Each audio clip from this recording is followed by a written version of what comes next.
κύριε Πρόεδρε της Ομοσπονδίας, κύριε Πρόεδρε, αγαπητοί μου, θα ήθελα να μεταφέρω καταρχάς τις ευχές του Μητροπολίτη μας, του κυρίου Ιεροθέου, ο οποίος μόλις πριν μία ώρα ήταν έτοιμος να έρθει στην εκδήλωσή σας, με πολύ μεγάλη χαρά.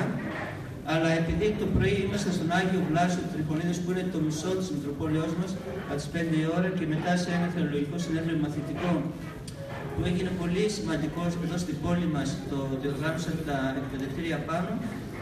Επειδή έχουν και αύριο λειτουργία, κάπου κουράστηκε η φωνή και με παρακάλεσε να έρθω και να μεταφέρω τις ευχές του. Πολλές ευχές, και επειδή η Βασιλόπιτα συμβολίζει την ενότητα και η συγκέντρωση και ο χορός που θα κάνει τη χαρά, μεταφέρω τις ευχές του για ενότητα και για χαρά. Πολλοί βέβαια λένε ότι με ευχές πάντα θα περάσουν τα προβλήματα. Νομίζω είναι και οι ευχές και η προσπάθεια.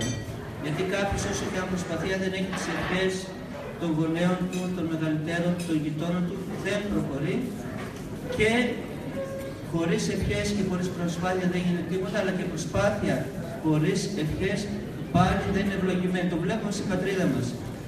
Τόσα χρόνια ακούμε από τις τηλεοράσεις κάθε άλλο παρά ευχές. Μόνο κρίνια και μεταξύ μας όχι καλά μηνύματα. Κάθε μέρα κάτι το οποίο δεν επιδρά καλά στην ψυχολογία του λαού. Εμείς ευχόμαστε, μεταφέρω παραλαμβάνω τις πατρικές ευχές, ώστε το έργο σας, το οποίο είναι σημαντικό κύριε Πρόεδρε, να ευοδοθεί στην κοινωνία και να δει η κοινωνία μας πρόοδο, και τα μέλη σας, αλλά και όλη η κοινωνία της επαρχίας μας και της Ναυπάκτου. Και πάλι να έχετε ένα καλό χρόνο με ενότητα και με χαρά. Εις το όνομα του Πατρός Αμήν. Και του Υιού και του Αγίου Πνεύματος. Καλή χρονιά, εγώ την ευλόγησα. Αυτός που είναι υπεύθυνος, που έχει το μαχαίρι και την πίτα, να κόψει και να την πίτα. Διευχών των Αγίων Πατέρων ημών, Κύριε Ιησού Χριστέ ο Θεός, ελέησον και σώσον ημάς. Καλή διασκέδαση και καλή βραδιά.